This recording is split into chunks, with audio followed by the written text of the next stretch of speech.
आपके मन में अक्सर ये सवाल आते होंगे कि क्या हेयर ट्रांसप्लांट के रिजल्ट्स लॉन्ग टर्म परमानेंट रहते हैं? क्या इन रिजल्ट्स को मेंटेन करने के लिए लाइफ टाइम मेडिसिन लेनी पड़ती है?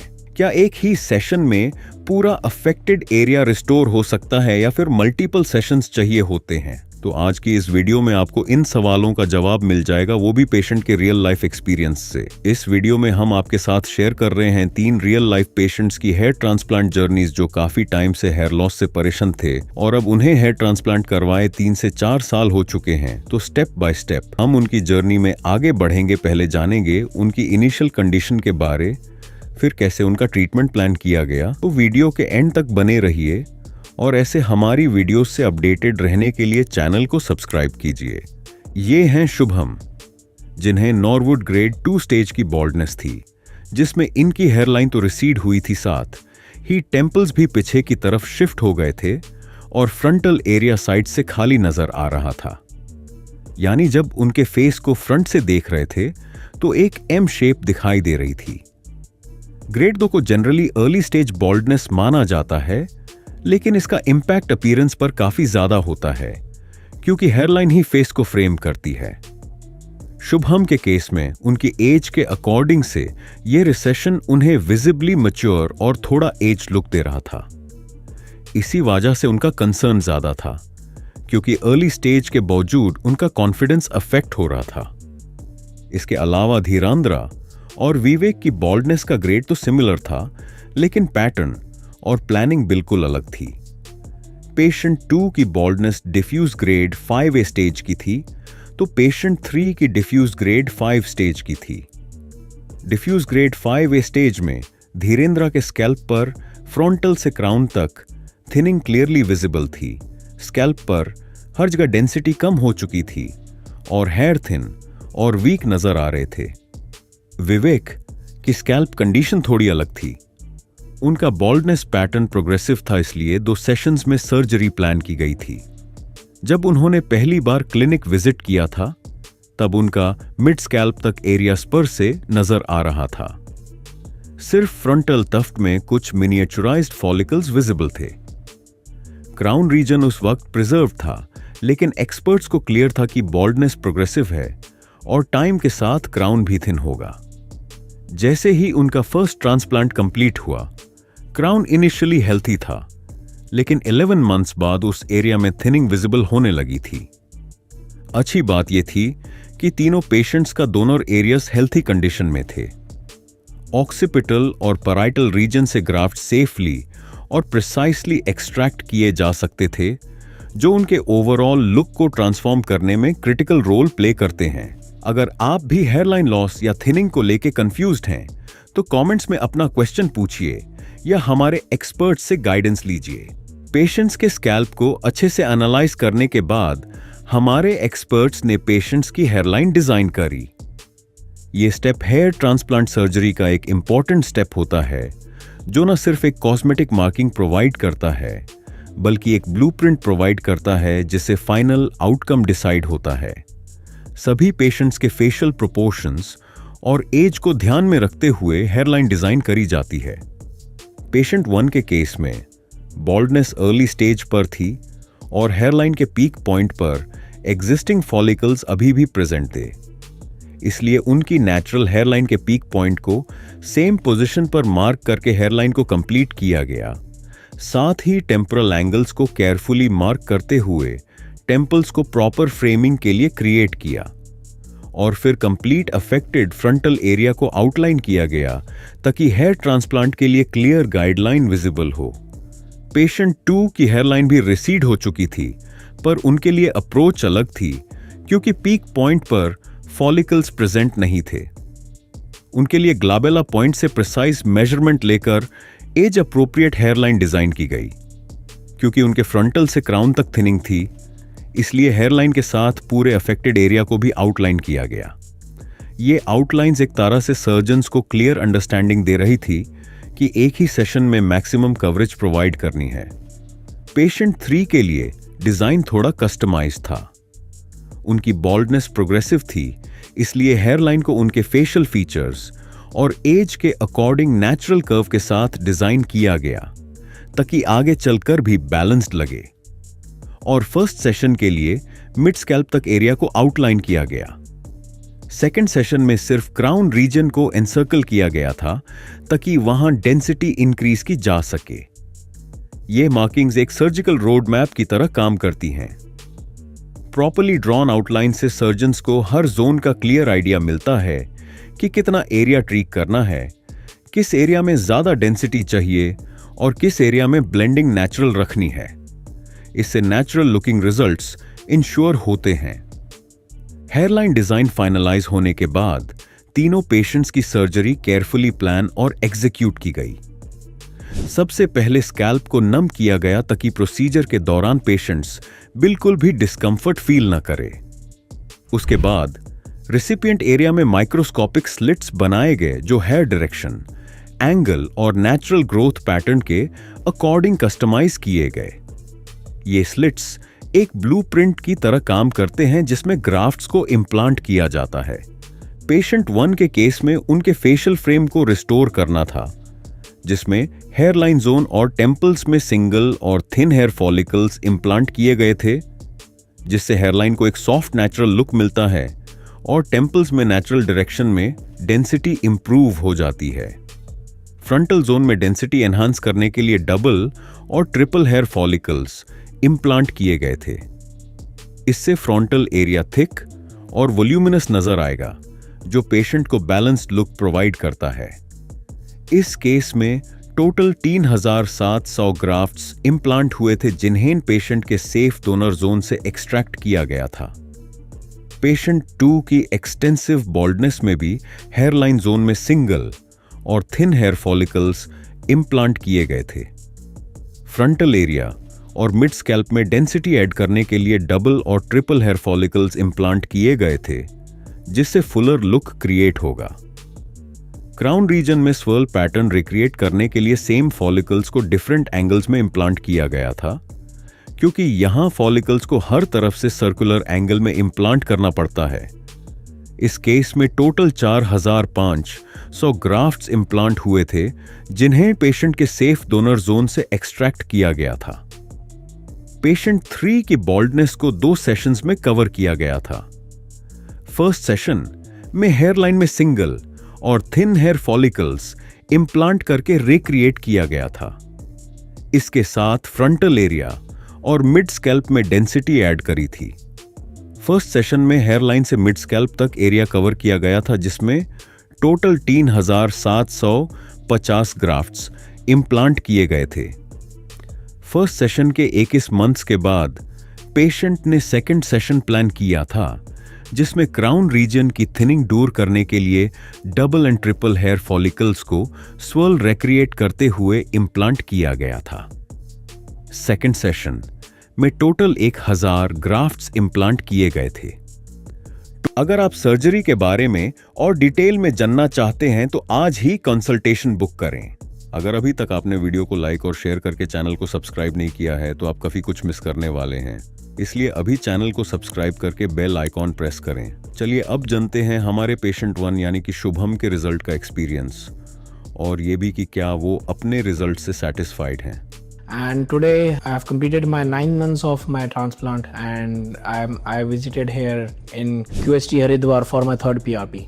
मेरा ट्रांसप्लांट भी हुआ था लास्ट जुलाई में, एंड ट्रांसप्लांट का जो फर्स्ट मंथ था that was very I was very nervous in that month, क्योंकि न्यू ट्रांसप्लांट हुआ था and hairs were coming out. But लेकिन जैसे ही फर्स्ट मंथ के बाद, फर्स्ट मंथ में बहुत केयर करा, बहुत सारी मेडिसिन थे, वो सब किया, हर एक चीज़ पूरा प्रोटेक्टेड रखा है इसको, मतलब बाहर आउटसाइड इन्वायरमेंट से। बट फर्स्ट मंथ के बाद जब 40 डेज या 45 डेज हो गए थे, उसके बाद then started the phase that is shedding phase. उस फेज में जाके धीरे धीरे बाल जो लगाए थे, ट्रांसप्लांटेड हेयर थे, वो रिसीड होने लग गए, वो श्रेड होने लग गए। तो that's when I started thinking like कि ये क्या हो रहा है। Even though I was very much care about it, मेरे को बताया था डॉक्टर्स ने कि शेडिंग फेज होगा, बट स्टिल फिर भी एक नर्वसनेस आती है कि क्या पता शायद फ्लेयर हो गया हो ट्रांसप्लांट, या फिर शायद ना आए बाल, राइट। बट धीरे धीरे जैसे ही मेरे इस ट्रांसप्लांट को 4 to 5 months हुए, जैसे जुलाई में मेरा ट्रांसप्लांट हुआ था, नवंबर आते आते मेरे सर पे वापस से डेंसिटी आने लग गई थी. Then I became very much confident and then उसके बाद से अब तक आई स्टार्टेड डूइंग, मतलब मल्टीपल हेयर स्टाइल्स मैंने ट्राई कर लिए, बहुत सारे हेयर कट्स मैंने ट्राई कर लिया, इंटरनेशनल ट्रिप्स भी घुमाया मैं, and the results are very very awesome. मतलब कोई देख के ऐसा बता नहीं सकता कि मैंने ट्रांसप्लांट कराया. जब तक मैं उनको खुद से नहीं बताता हूँ कि मैंने ट्रांसप्लांट हुआ है, दे डोंट नो, राइट. जब मैं बताता हूँ तब जाकर फिर वो ध्यान से देखते हैं, तब भी उनको इतना बहुत माइनर सा ही पता चलता है. So that's the beauty about QHT. So that's why even I recommend कि QHT से ही करवाना चाहिए. I have recommended multiple of my friends as well. So that's all my journey. So I have done almost 3 PRPs up till now. This is my 3rd PRP and hoping for better results, I believe, right? Better density and medicines भी चल रही हैं साथ साथ में काफ़ी सारी, ठीक है. एंड हेयर केयर करना तो पड़ेगा क्योंकि अगर वो नहीं करोगे तो वापस से जो ट्रांसप्लांटेड हेयर है वो तो बच जाएंगे, बाकी हेयर्स को तो केयर चाहिए ना. So that's the thing. There is a lot of other changes as well in terms of professionalism as well. Professional में भी मेरे को बहुत ज़्यादा इस चीज़ का advantage मिल रहा है. Not just because of hairs, but the confidence that my hairs have given me. Right. So this is what it have brought change in me. Okay. So now let's talk about PRP. कि why PRP is important and क्या procedure होता है उस चीज़ का. So first of all, PRP is very important कि जिससे हमारे hairs हैं उनको प्रोटीन मिल सके. ठीक है. जो रिक्वायर्ड प्रोटीन्स हैं हेयर के लिए, की हेयर ग्रोथ के लिए, ठीक है, उनकी थिकनेस के लिए, थिनिंग ना हो, इस चीज़ के लिए. तो PRP is very much important. ठीक है. That it plays a very much important role. So after transplant it is very important कि जो भी हमारे ट्रांसप्लांटेड हेयर्स है या फिर जो भी एग्जिस्टिंग हेयर्स है उनको सही न्यूट्रिशन मिल सके, उनकी सही ग्रोथ हो सके. सो that's the thing. And procedure की अगर मैं बात करूँ तो फर्स्ट ऑफ ऑल हमारा खुद का ही ब्लड एक्सट्रैक्ट होता है, राइट. उसमें से उस ब्लड में से फिर उसको मशीन में डाल के उसमें से प्लाज्मा निकाला जाता है एंड देन वही प्लाज्मा हमारे स्कैल्प में इंजेक्ट किया जाता है. एंड जो थोड़ा बहुत जो पेन होता है, जो थोड़ी बहुत नीडल्स का जो पेन होता है वो इतना ज़्यादा भी नहीं होता, इतना फील होता भी नहीं है क्योंकि दे यूज़ मसाजर फॉर इट जिससे वो फील ना हो. And it is almost 20 minutes या 25-30 मिनट्स का आसपास का प्रोसीजर होता है. So it is very safe. ठीक है. And you should go for it. So this is my current result. मेरे 3700 के आसपास ग्राफ्स लगे थे including my temples and my hairline. So you can see the results and you can compare my results with my existing photos. आप 9 months पुराने अगर आप photos मेरी देखें उसमें और अभी के रिजल्ट में आप देख सकते हो फर्क and you can notice by yourself. So now let's talk with those people who are very nervous और या फिर वो डर रहे हैं बहुत ज़्यादा ट्रांसप्लांट को लेके. So I am the real life example. मैं भी बहुत डर रहा था, बहुत सोच रहा था, बहुत इसके ऊपर रिसर्च भी करी. ठीक है. रिसर्च करने जाओगे, आप सर्च करने जाओगे तो there are lot of things जो आप नेट पे मिल जाती हैं. ठीक है. So I can tell you those are all myths and अगर आपको कुछ भी डाउट है, कुछ भी चीज़ है तो you can go for a consultation. ठीक है. आप उसके बाद ही आप अपने डिसीजन पे जा सकते हो. सो आपको कोई भी डाउट, किसी भी तरीके का कोई डाउट हो रहा है या कुछ आप सोच रहे हैं कोई भी चीज़, तो आप you can do one thing, you can just call QHT या फिर कॉन्टैक्ट करें QHT से. तो यहाँ पर आप डॉक्टर से कंसल्ट कर सकते हैं. आप फिजिकली चाहे तो फिजिकली आप विजिट कर सकते हैं क्लिनिक्स या फिर आप ऑनलाइन कंसल्टेशंस भी ले सकते हैं. They are pretty much flexible with everything. So आपको जो भी डाउट्स हैं, जो भी कुछ आप जानना चाहते हैं, कोई एक्स्ट्रा इन्फॉर्मेशन आप चाहते हो तो वो सारी चीज़ें आप कंसल्टेशन के थ्रू जान सकते हैं. So go for a consultation and उसके बाद आप डिसाइड करो आपको करवाना है या नहीं करवाना है. But let me tell you one thing, hair line एक बार ये रिसीड हो जाती है तो उसके बाद उसका और कोई सोल्यूशन नहीं होता है. I have tried multiple things. ठीक है. एंड एट द एंड मेरे को रिजल्ट मुझे ट्रांसप्लांट नहीं दिए. ट्रांसप्लांट के बाद ना बहुत सारे चेंजेस आए मेरी पर्सनल लाइफ में, मेरी प्रोफेशनल लाइफ में. क्योंकि एक्चुअली होता क्या है ना, ट्रांसप्लांट हो जाता है तो आप ना थोड़े से ऐसे जवान दिखने लगे तो because of your hair line. जब हेयर लाइन ऐसे रिसीड होने लग जाती है and you start looking bald तो फिर आपकी एज, जैसे मेरी एज काफ़ी ज़्यादा लगने लग गई थी धीरे धीरे. मतलब जो मेरी रियल एज है उससे ना ज़्यादा लगता था. But now I feel much more confident, I feel much more younger.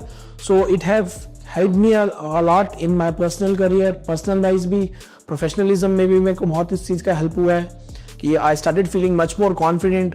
So this was my 9 months journey and I'm hoping for a better results because according to the transplant और इन सब के कि 12 months तक या फिर 14 months तक और result अच्छे आते हैं. So I'm hoping for best कि और अच्छे रिजल्ट्स आए and next PRP सेशन में मिलते हैं and I'll show you my results.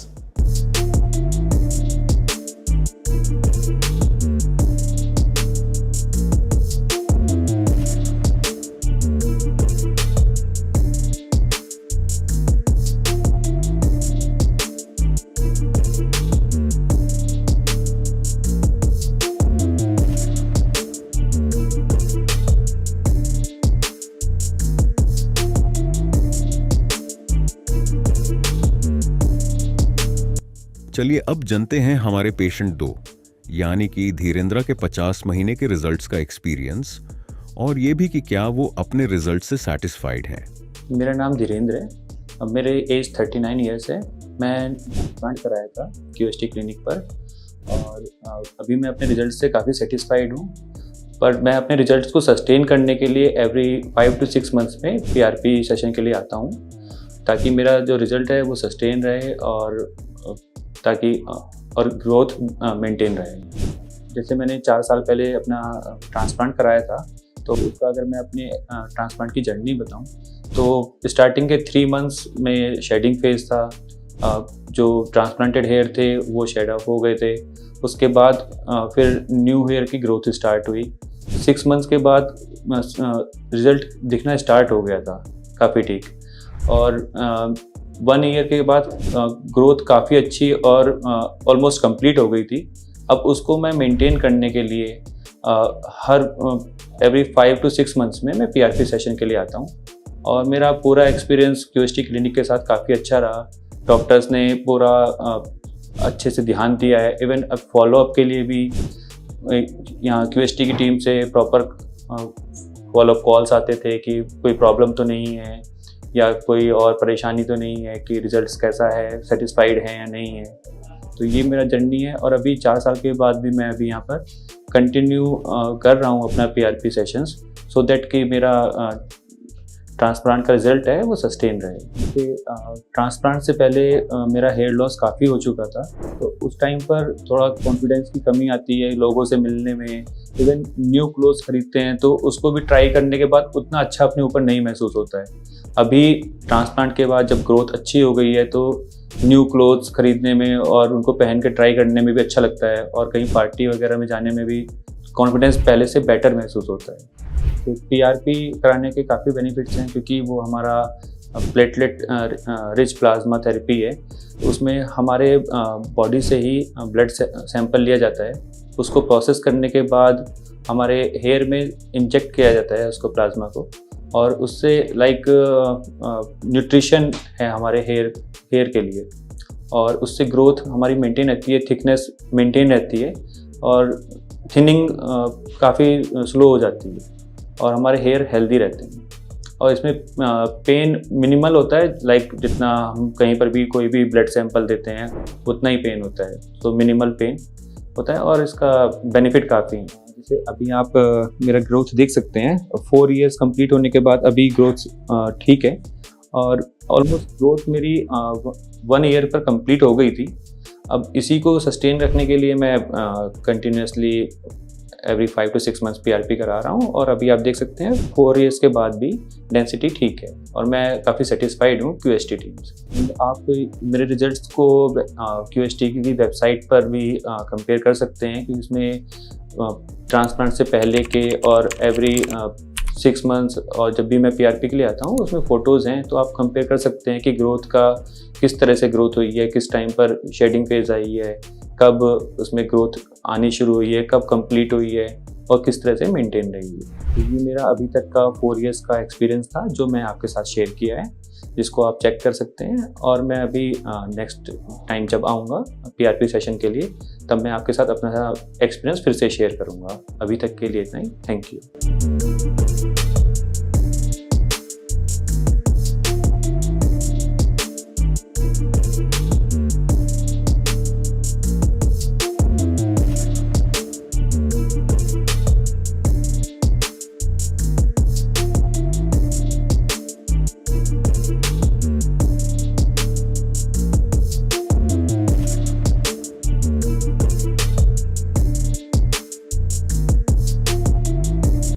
चलिए अब जानते हैं हमारे पेशेंट 3 यानी कि विवेक के 41 मंथ्स के रिजल्ट्स का एक्सपीरियंस और ये भी कि क्या वो अपने रिजल्ट से सेटिस्फाइड हैं।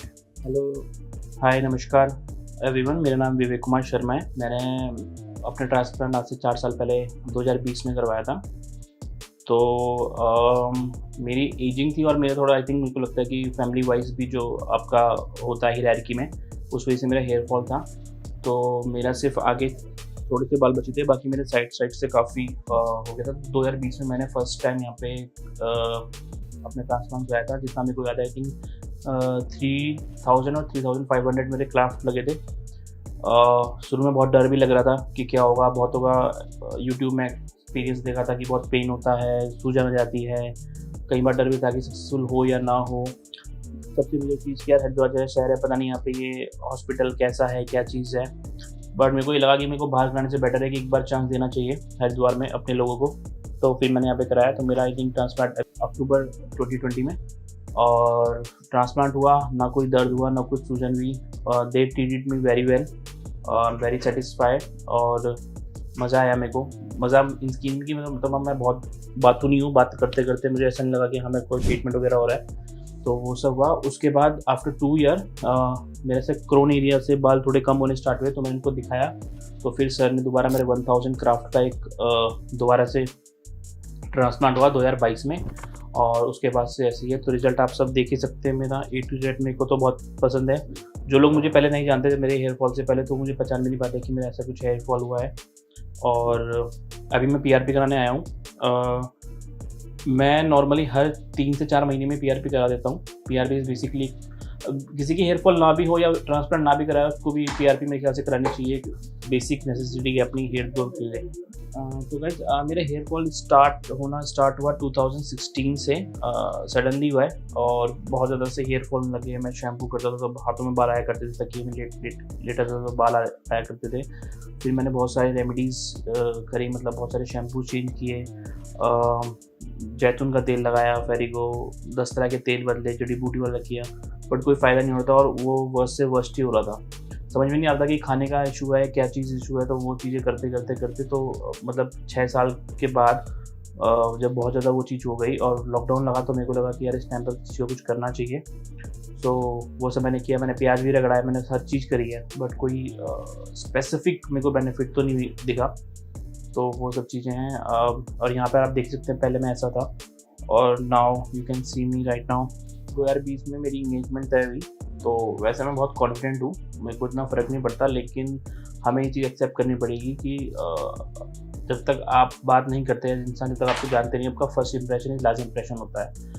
और हमारे इंडियंस में ये बहुत ज़्यादा होता है। मेरे को पता है कि वो मेरे सामने ना बोले, पर मेरे पीठ पीछे उससे बोल सकते हैं। तो वो फील हुआ मेरे को कि मेरे को अब हेयर ट्रांसप्लांट के अलावा और कोई दूसरा सोल्यूशन नहीं है। पता इसलिए चला कि मेरे फ्रेंड के कज़न ने ऑलरेडी यहाँ से बहुत पहले करा रखा था। उनका रिजल्ट काफ़ी अच्छा था, 3 साल हो चुके थे उन्हें। और उनके रिजल्ट देखने के बाद, उनसे बातचीत करने के बाद मेरे को ये बिलीव हुआ। और दूसरी बात ये है कि एक पॉजिटिव और नेगेटिव भी था कि अगर कल कुछ होता भी तो मैं कम से कम हरिद्वार में ही हूँ, तो पकड़ तो लूँगा, कहाँ जाएंगे। कहीं बाहर से कराता तो ये होता कि कहाँ पकड़ने लड़ने जाऊँगा मैं। और दूसरा ये होता है कि मेरे को लगता है कि बिलीव है कि हाँ, कि मिलके फर्स्ट टाइम मैं सबसे पहले मिला था, उनकी बातों से, उनकी कन्विक्शन से मेरे को काफ़ी सेटिस्फेक्शन मिला। This is the only. तो मेरा जो ट्रांसप्लांट का प्रोसीजर था वो 2 दिन चला था। फर्स्ट टाइम मैं दिन में 2 बजे करीब आ गया था। उस दिन मेरे से मार्किंग वगैरह होके क्राफ्ट डिज़ाइन हुए थे। बेसिकली जैसे हम किसी खेत में जब पौधे लगाते हैं तो उससे पहले हम डिज़ाइन उनके ग्रास के लिए वो बनाते हैं ना, तो वो हुआ था। फिर मेरे को घर भेज दिया गया था, तो पूरा हाफ हेड शेव हुआ था और उसके बाद क्राफ्ट हुए थे। तो उस दिन मेरे को पता चला था कि 3 या 3000, 3500, मुझे अभी करंटली याद नहीं है, इतने मेरे को क्राफ्ट लगेंगे। फिर नेक्स्ट डे में आया था। नेक्स्ट डे होने के बाद सेम प्रोसीजर, एनेस्थीसिया देके और फिर काम स्टार्ट हुआ धीरे धीरे तो पेन तो मेरे को बिल्कुल भी नहीं हुआ। थोड़ा बहुत घबराहट होती है कि पता नहीं, क्योंकि आपको फील तो होता है कि कुछ यहाँ पे चल रहा है, लेकिन ऐसा कुछ बहुत ज़्यादा कोई वो नहीं हुआ था। फिर 2022 में जब मेरे क्राउन एरिया से बाल कम होने स्टार्ट हुए थे, तो उस टाइम पे 1000 के करीब मेरे क्राफ्ट लगे थे दोबारा। तो सेकेंड टाइम तो 1 दिन में ही हो गया था, क्योंकि अब और अच्छी टेक्निक्स आ चुकी हैं और जल्दी हो चुका है। तो ये रीज़न था मेन। तो ट्रांसप्लांट के बाद 1 महीने में होता है कि आपको थोड़ा जिधर से आपके बाल निकाले गए होते हैं उसकी तरफ यहाँ पे आपको जो मेंस का या बेबीज़ का वो होता है ना, हगीज़ वगैरह, उसको लगाना पड़ता है। सॉफ्टवेयर से सीधा ही लेटना पड़ता है। आप आरओ के पानी से आपको हेड वॉश करना पड़ता है, और जो शैम्पू होता है जॉनसन बेबी यूज़ करते हैं नॉर्मली, और आपको सिर्फ वॉश करना होता है। तो ये 1 महीने का प्रोसीजर होता है। 1 महीने के बाद आपकी फर्स्ट PRP होती है, और धीरे धीरे करते करते ये 3 से 6 महीने बाद आपको रिजल्ट दिखना स्टार्ट हो जाता है। 3 महीने में तो हल्के हल्के आपको ग्राफ दिखने स्टार्ट हो जाएंगे। पेन बिल्कुल भी नहीं हुआ था मेरे को, तो ना मेरे को सूजन हुई है। ऑनेस्टली बोल रहा हूँ, मेरे को तो सब कुछ ठीक ही लगा। मेरे को ऐसा कुछ दिक्कत वगैरह रही नहीं है। कुछ दवाइयाँ मेडिसिन होती है, जैसे एडगेन होती है, फैसिनो होती है और मिनॉक्सिडिल्स होती हैं। तो ये तो ये प्रोवाइड की जाती हैं आपको। आई थिंक शुरू के 6 से 8 महीने के तक आपको रेगुलरली खाने पड़ते हैं। और उसके बाद बस कुछ शैम्पूज प्रोवाइड होते हैं जैसे मिल्डी वगैरह, जो स्पेसिफिक हेयर ट्रांसप्लांट हेयर्स के लिए होती हैं। जैसा कि मैंने बोला कि 2 से 3 महीने के बाद आपका शेडिंग फेज स्टार्ट हो जाता है। तो बेसिकली ऐसा लगता है कि जैसे जो लगाए हैं वो सारे निकल जाएंगे, सब कुछ खाली ब्लैंक हो जाएगा। तो घबराहट तो हुई थी, तो मैंने फ़ोटो भेज के बार मैं यहाँ पे करता था। तो हर कोई मुझे बोलता कि आप टेंशन मत लीजिए, ये शेडिंग फेज है। शेडिंग फेज होने के बाद जैसे ट्रांसप्लांट होता है उसके बाद शेडिंग फेज आता है, उसके बाद आप बाल बिल्कुल सही रहते हैं। तो उसमें कोई शुरू में इनिशियली घबराहट थी, पर धीरे धीरे जैसे रिजल्ट दिख रहा था फिर उसके बाद एक कॉन्फिडेंस आता है, बहुत सी चीज़ों पे आप गौर करते हो।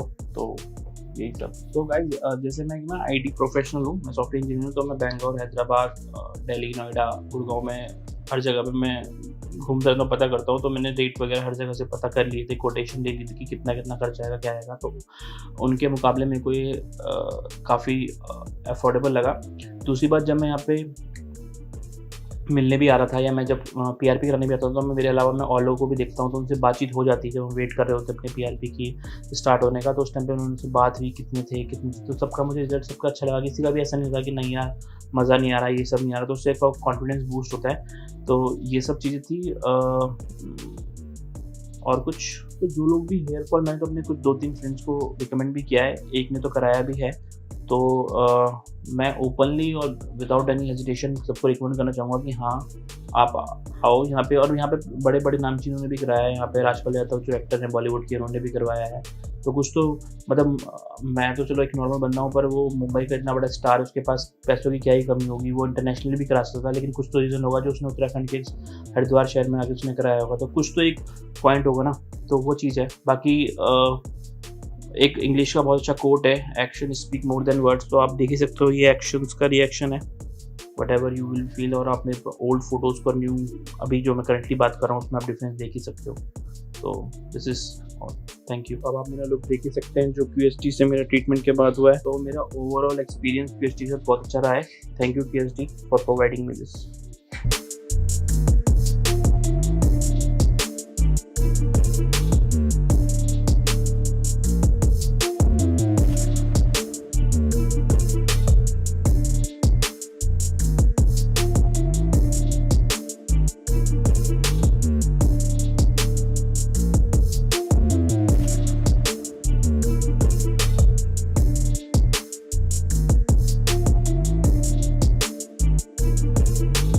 Hello friends, if you have not subscribed to our channel yet, please like this video, share and subscribe to our channel, and don't forget to hit the bell icon so that you will get update on every video.